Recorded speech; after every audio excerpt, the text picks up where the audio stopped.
Welcome back to the Kentucky History Podcast. I'm pleased to be joined again by Derek Lindeau, and we are going to continue our talk about Sue Mundy. So, that brings us to our next topic, or well, our same topic, but our different. It gets a little confusing. Hopefully it's not too thick and muddy, but Sue Mundy is not a female. Who is Sue Mundy? Pause. You're about to jump in, right? Yeah, so there's two guys. Well, hold on. Before you read it, let me read this one article. Okay. And this is from, and actually I'm not reading the whole article, but the Democratic Press, and that's from, it's published in Ohio. And I probably should have named the other names of the, where the other articles and newspapers were, but I didn't. So I've already exited them off my tab. So we have it on good authority that Sue Mundy is not a female, as is generally believed. But who was Sue Mundy? You were about to say it. Yeah, so there's two guys that one kind of claims to be after the fact, and then another one just kind of has the label dumped on him. And I don't think he ever said anything about himself being Sue Mundy, but he seems to fit the bill the best. In some of the things I was reading, there was when this whole story of Sue Mundy came out, there was this idea that there was this woman from the Bardstown area that joined up with Morgan and was such a fierce fighter that she was allowed to stay in or something, and that she was a kind of a burly woman, not exactly your model there, I guess, and had no qualms about just murdering people. And then there was but our main two guys here, you have Henry Magruder, and then you have Marcellus Jerome Clark. So when I was talking earlier, one guy kind of claims it after the fact. That's Henry Magruder. Marcellus Jerome Clark, he is the one that gets pegged as Sue Mundy, and there's several reasons why.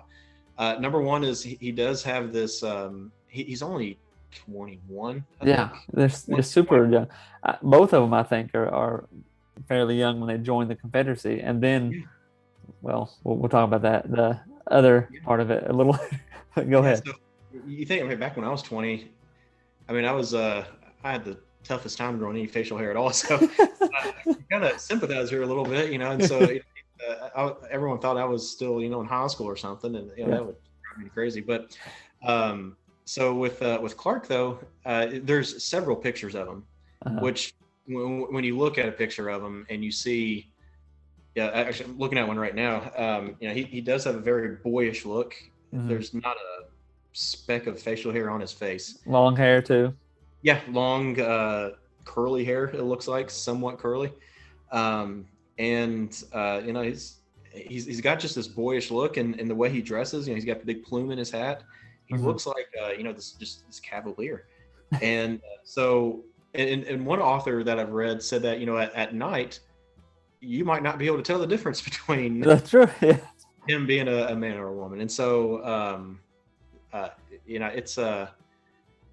it's an interesting thing when you look at him. You kind of say, okay, well, I can see how somebody might say that. I don't think he would take too kindly to that. Yeah, but, yeah. It's I think it really just comes down to his age and just the way he looks, and like that. But yeah, and then the other guy is Henry Magruder, who is kind of his the guy that was with him through all this. And Magruder, I guess apparently whenever he starts reading this stuff about Clark and how Clark was Sue Mundy, he kind of says, no, he wasn't Sue Mundy, I was Sue Mundy. But he writes this autobiography of his life just a few days, and or weeks, I guess, or days or something like that, and kind of goes in, just kind of gives his autobiography, but never really comes out and says also, I'm Sue Mundy. But apparently he kind of had the long hair too. I don't think he, from what everything I've been reading, he did not seem to have as much of a claim to it as Clark would have. Yeah. So most people, when they think of Sue Mundy, when you type in Sue Mundy in Google, the only pictures you're going to get are of Marcellus Jerome Clark. That's the only ones that are there. And I think there's about 6 pictures of him, which, you know, when you're going through and you look at it, like, man, it's pretty cool to see that many pictures of the same person, especially from this time period. So, you know, if you had to say who was Sue Mundy, you would most likely have to say Marcellus Jerome Clark. And one of the interesting things, and this was an article I'd found, and of course I didn't save it, and you know, I've kicked myself numerous times for not doing that. But in that article, it talks about you know, that Sue Mundy was actually not a woman, and that it was actually a man who knew, and I think it was based around Bardstown, who had been courting a girl, and her father was a Confederate, and the Union came in and killed her mom and wounded her, and you know, she ended up dying, and so that male took on the name of Sue Mundy to get vengeance for them, and that I think the girl's name was Sue that had died, and I don't really know where the Mundy came from, but maybe that was like his last name or something like that. I don't know, but and there's a lot of questions and theories about why Sue Mundy was created and where the names came from, and the Mundy part. There was a Colonel Mundy, a Union colonel, that speculation that maybe this was created to, you know, jab at him a little bit, you know, as a way to not criticize the authorities. I don't want to say the government at the time, because it wasn't like the state government was really running things there in Kentucky. You had Burbridge there, and then the guy that came after him. But without coming out and directly criticizing him, it was almost a way as to poke at them. Saying, here you have there's a woman out there that is causing you a lot of problems, and even though we know it wasn't a woman, but you know, in that time period when, you know, in the South and in Kentucky, you know, being a manly stand-up guy was that was a big deal, and you know, being shown up by a woman, that's, especially on, you know, in warfare, that's a big embarrassment. So, you know, there's speculation that he created for that reason too. But I love the backstories. You know, what causes this guy to turn into this, you know, cold-blooded killer. And so when you look at all of these guerrillas, there's a lot of very interesting backstories. It reminds you of something from a movie. You know, it's almost like Mel Gibson and The Patriot, Benjamin Martin, and he just goes crazy and starts taking out the British. But because out in Missouri and Kansas, you had Quantrill, and he lost a family member, and then Champ Ferguson, probably one of the most. That guy, we need to talk about him sometime too. He's he's another guy that gets executed after the war and killed probably dozens of people, and but apparently he did it out of revenge. And with our Sue Mundy here, with Marcellus Jerome Clark, actually this is something that I thought was really interesting, because in my own research, my own book, after the Adam Johnson raids Newburgh, Indiana, he gets the nickname Stovepipe, and first northern town to be captured by Confederates. After that, the Indiana Legion, which is Indiana State Militia, get permission to go into Kentucky and pursue these guys. And Clark has this like foster brother, best way to put it. His parents died young. He's raised by his aunt in McLean County.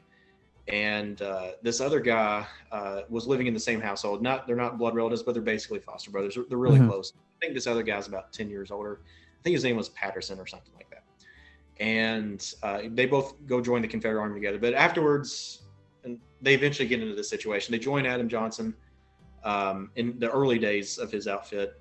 And they accidentally come across this Union patrol, which is these guys that are really upset that their town, and these guys are from Newburgh, that their town was the one that was captured and humiliated.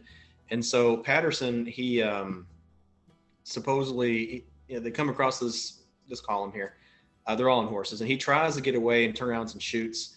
Doesn't get away, falls off his horse, something like that. Like he gets caught, he surrenders, and while he's there, one of the guys comes up and shoots him in the side of the head and blows his eyes out. And, the bullet just goes through, the front of his face there and just takes out his eyes. He's blind for the rest of his life, doesn't have eyes anymore. And they leave him there for dead. They think he's dead. He actually survives. People find him, in that area, and they take him to the house. They nurse him back to health. He's blind the rest of his life, but he survives. And Clark, finds out about it, goes and visits him, and pretty much swears that he will never take another Union soldier alive. And because these guys just, basically tried to murder the guy. He surrendered, and then someone just comes up and shoots him. And so he eventually gets too cold-blooded for Adam Rankin Johnson's partisan Rangers. These guys are claiming to be real Confederate soldiers. He's trying to raise a legitimate partisan Ranger cavalry regiment here. And apparently Mundy, or I shouldn't call him Mundy, Clark here is a little too extreme for them. And, he's not with the unit much longer after that. I think Johnson didn't want that sort of thing. When you have a guy go around just murdering people, that's not really good for your own recruiting. So, it's not a good look. Not a good look. Yeah. So they get rid of him, and so supposedly that's where his anger comes from. Which I don't know if that's the case or not. It's a good story to point to. This is where he snaps, but at the same time, the guy didn't die. So it's not like his family wiped out or something. This guy was grievously wounded and did lose his sight for the rest of his life. But does that make you just want to go murder people? Not for me at least. So. Yeah. But maybe for him though. Yeah. So I get this. Well, it's so interesting how he or the stories that go around about how Sue Mundy was created, but then you look at Clark specifically, and there's actually more to it. But the article here that I originally started reading, it goes on to talk about. It says as generally believed, but is in reality Jerome Clark, son of Hector M. Clark of Simpson County, Kentucky, and cousin to Honorable Beverly L. Clark, also cousin to Tandy Clark, now in the state prison for robbing the male, I guess. He is about 22 years of age, of medium, I think this says of medium feminine stature, small feet and hands, face beardless, and quite handsome, voice soft and feminine, altogether making a counterfeit so perfect that even John Morgan, certain occasions or something, I don't know what that, it's too blurry to, he belonged to Morgan's command. And you just talked a little bit about that. But that is the appearance, as the description of his appearance, I guess. And this was in January 19th, 1865. So even at this time, it was beginning to be known that Sue Mundy was actually not Jerome Clark, or not. Sue Mundy was not real. It was a fictional person. Right. So here's a good example here how things are kind of already getting a little murky. This article here from the Weekly Pioneer and Democrat, which is in the Minnesota territory. So we're really getting some stretches out there, but it's the news is spreading. But on it says from the Louisville Journal, the 16th. So we're kind of getting, this is actually from the Louisville Journal. We probably just copied, but it even says Sue Mundy was ignorant of her fate until yesterday morning. Reverend Mr. Talbot of St.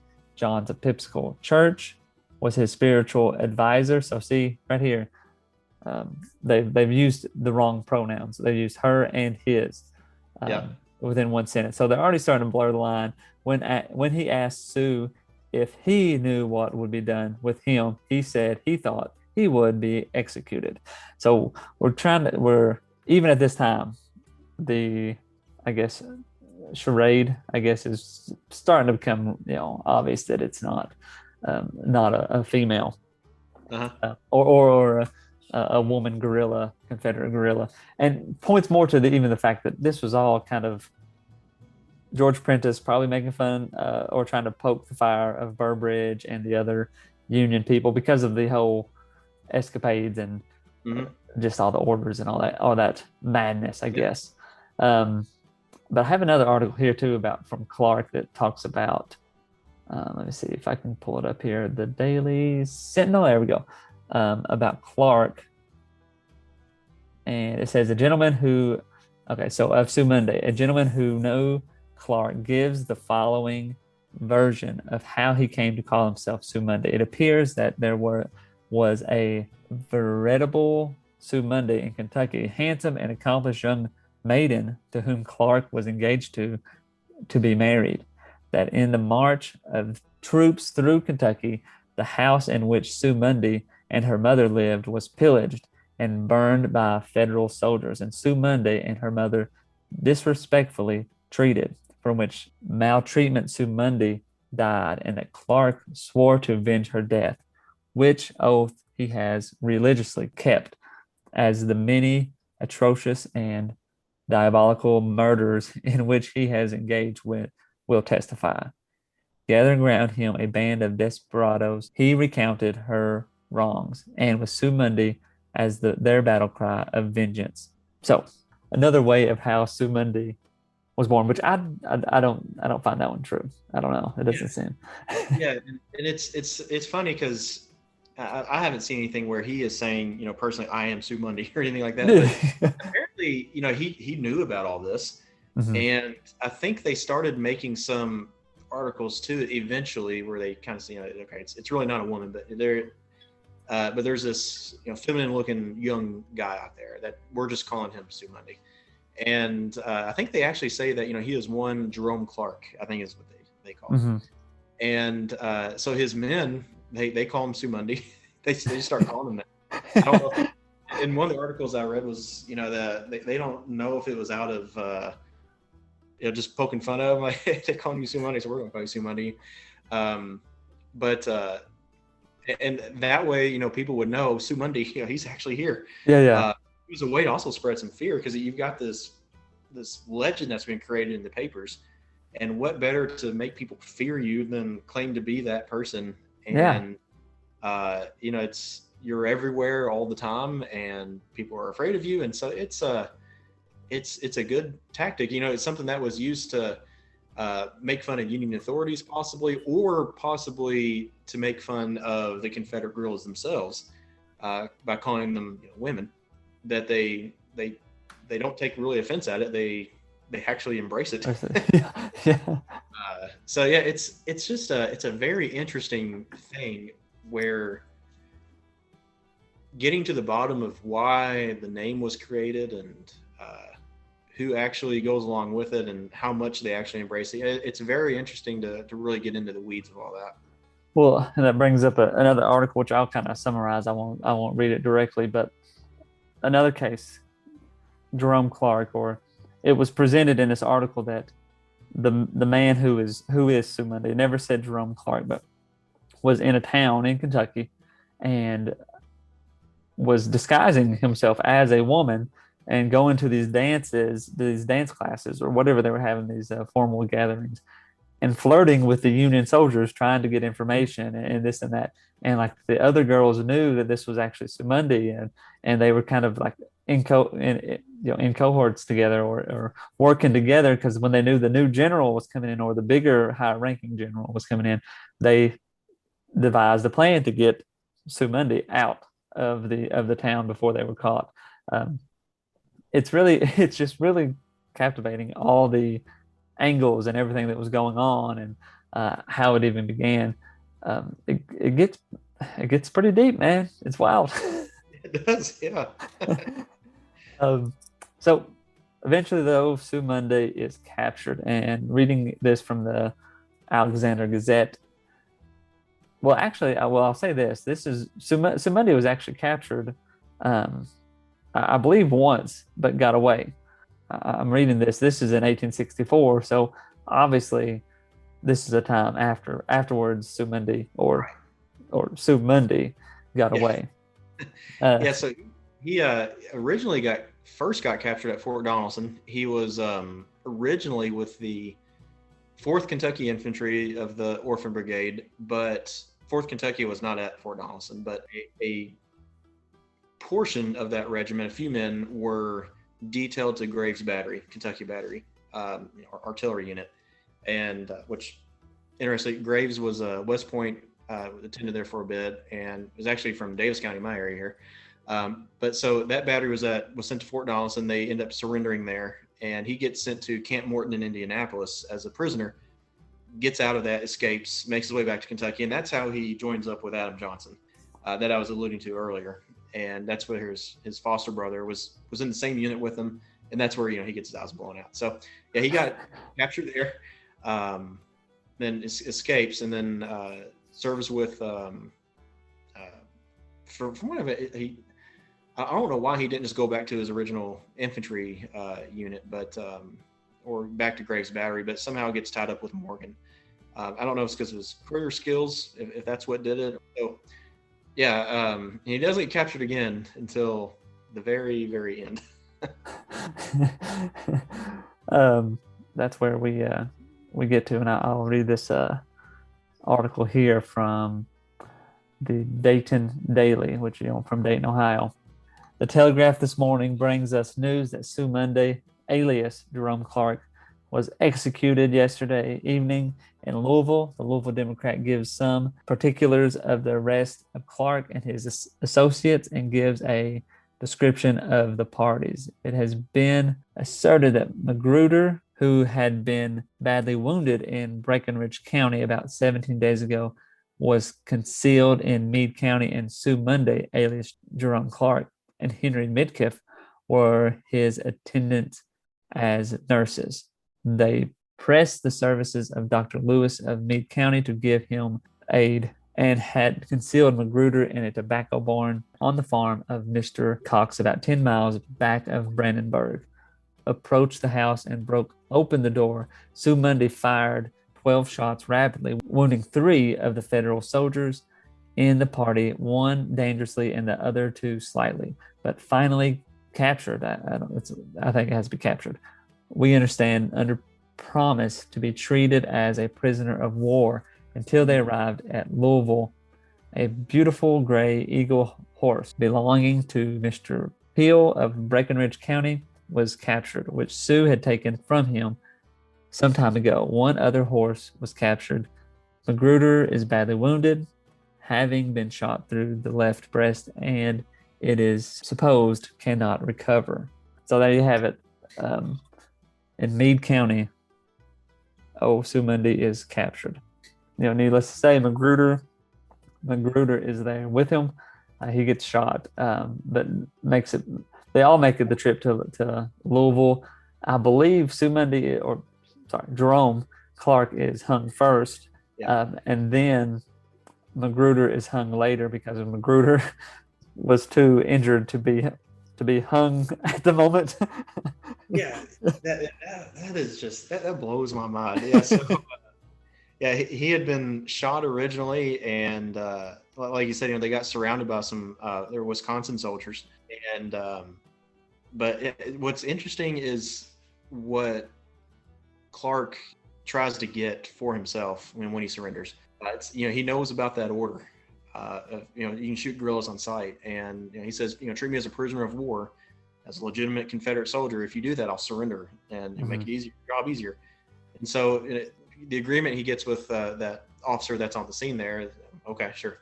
But that's agreement's not going to last very long when he makes him as a prisoner. And he's he doesn't really get a trial because as a guerrilla, you don't get one.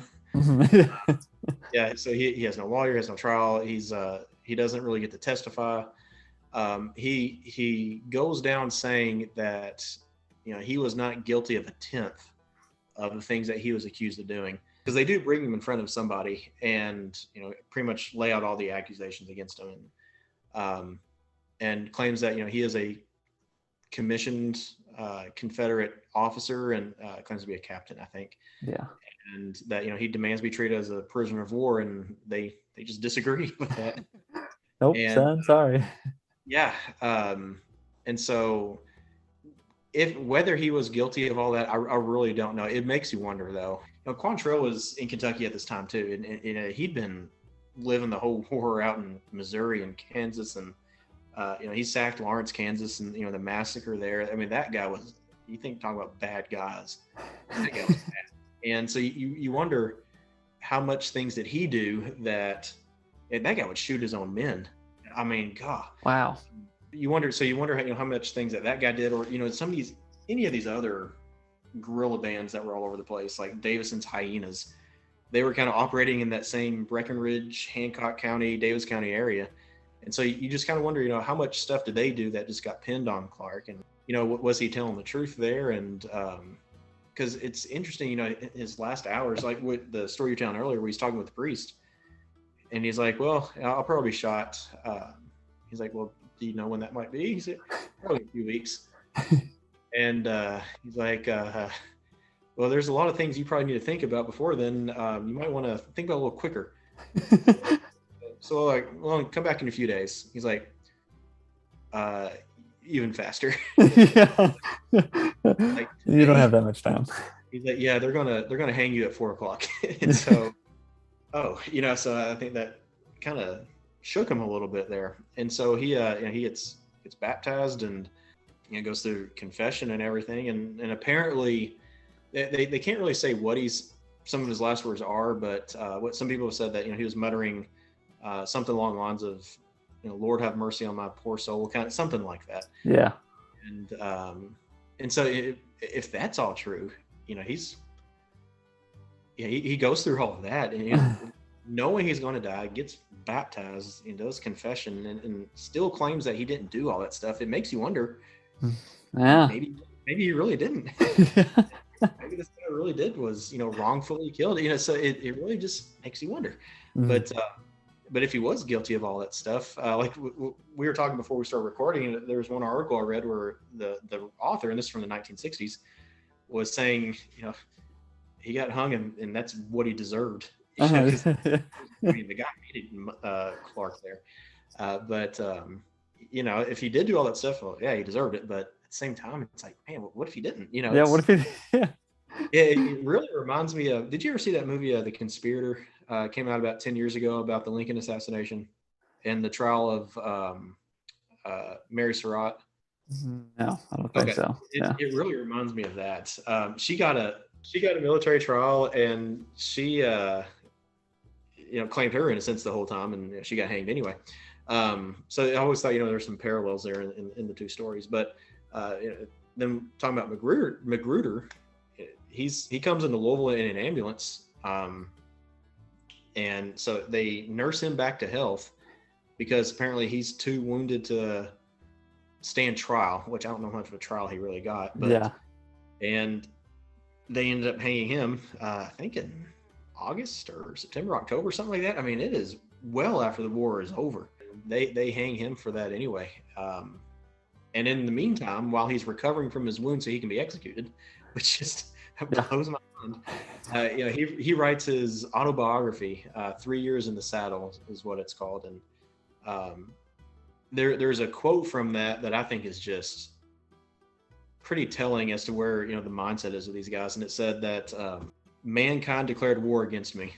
And so, you think about, well, if you feel like mankind has declared war against you, you got nothing left to lose. Yeah. So who cares if you go, murder some people in cold blood? So, and so you start thinking about their motives, and some of these other guerrilla bands that are out there, they're not even Confederates. Sometimes they're deserters from both sides. They're taking advantage of the situation to go plunder and murder and steal whatever they can. So it's just a crazy time in Kentucky. Crazy. It is. And so Clark was hung in March. Magruder was hung in October. So that and the crazy thing is they were both together. They kind of obviously were in cahoots in some sort of way. Yeah. But I mean, yeah, you laid it out pretty well there. Clark never, to my knowledge, said I'm Sue Mundy, but maybe it was just tagged to him. I wonder sometimes too how George Prentice, or was George Prentice just making some of this stuff up, or was he actually finding out about these stories and just putting Sue Mundy's name on it? Yeah, Um, yeah. that's another aspect because he was a really good writer, like a Oh, nationally well-known writer, like one of the best in the nation mm-hmm. at the time, and probably even the world. I think he wrote poems and stuff too, but just a very good, well, writer. I don't know how else to say it. So, I wonder about that too. Like, was he just fabricating all of it, and it just so happened like things similar was happening, or was he just taking those things and tagging somebody's name on it? Yeah, Um, because like what we were talking about earlier, why he did this and possibly to criticize the authorities without openly criticizing by saying, here's all this crazy stuff that's going on that they're not handling. yeah, you can't stop it. Yeah. And so when he's create Sue Mundy and Sue Mundy's doing this and Sue Mundy's doing that, it gets to the point where I can't remember if I mentioned earlier, but some of the other newspapers are like, we don't know how much of this is actually, but that's a lot of stuff that's going on, and it just murders everywhere apparently. But so you kind of wonder, how much did he make up? How much did he hear some half truths and add on a little bit? Yeah. Or how much of it was actually truth? So yeah, it's interesting to think about. It is. It is. Well, I think we covered it quite well. We can pat ourselves on the back for this, I believe. Once again, anything else? Anything else before we go? I did run across something with Adam Johnson when he comes back into the state in 1864. I came across this proclamation that he gives out, and he's trying to recruit a new outfit. And Morgan's in the bluegrass area doing his thing, ends up getting stomped. Johnson comes back to the western part of the state to basically try to do the same thing. He ends up getting his eyes blown out too, possibly by one of his in an accident at a place called Grubb's Crossroads. But before that, so in this proclamation, he basically says something: Kentuckians, join up with us, help us rid your region, your state, of these lowlifes, these scoundrels that are doing just as bad things as the Yankee invader and Yankee occupier kind of thing. And in a way, it's saying really trying to distance themselves from these guys and saying, these guys over here, that's not us. And which is really interesting, that it's almost like it's like a three-way war. Yeah. Where they're going after Union little detachments, and yet also if they can eliminate some of these guerrillas that are out there, that's good press for one. Mm-hmm. I would you're taking out bad guys and getting rid of the quote occupier. So yeah. It's a good thing, but I don't think he was able to do all that before he had his eyes blown out. So he did not get to see his plan through. But literally. Well, with that is true. It was almost like a three-sided war there going on, and it just goes to show you how crazy of a time it was. And I'm surprised, man. How is there not like a movie about Sue Mundy? Or maybe there is, we just don't know about it. But I mean, it would be a good one to watch. There is a good movie about Civil War guerrillas. It takes place in Missouri though. It's called Ride with the Devil, and it's got Tobey Maguire in it. So if you can imagine Tobey Maguire being Spider-Man. Yeah, but it's one of those movies that, man, I just love watching it. I mean, if you're a big historical detailed person, you can't watch a history movie without jumping out at you. My wife hates watching. But there's little things that jump out at me. There's a lot of fellow reenactors will say, oh, there's those little details I don't like. But at the same time, it at least will open the eyes of some people to show that the war was not all massive armies on these battlefields. The war was really personal in a lot of the times. And so that movie, these Missouri guerrillas, and they eventually join up with Quantrill, and they go into Lawrence, Kansas, and participate in that massacre there. But it's pretty crazy to see just how the war was fought in such a different way away from the big armies. So yeah, you can check that movie out. I highly recommend it. It's a great movie to check out. Yeah. Well, we've given everybody plenty of extra homework to do, and movies to watch. You can watch Spider-Man too. I enjoyed Spider-Man. Tobey Maguire. Anything else to wrap up Sue Mundy? I mean, there's a lot of articles that are out there on him. If you have what's called a JSTOR account, you can find a lot of the old articles that were in the old Historical Society papers and publications, and they're all about 20 or 30 pages. So they deal with different aspects of Sue Mundy. So it's a great thing if you got 30 minutes to sit down and read a little bit, check those out. Yeah, you can create an account, and I think you get a few free articles a month, something like that. So just type in Sue and see what you can find. Yeah. And on my side of researching, I use the Library of Congress often, and you can just go to their newspaper database and type in Sue Mundy, and you get a substantial amount of articles. Some of them, of course, are kind of repeats. Like I said, you'll get the same story in different articles or different newspapers.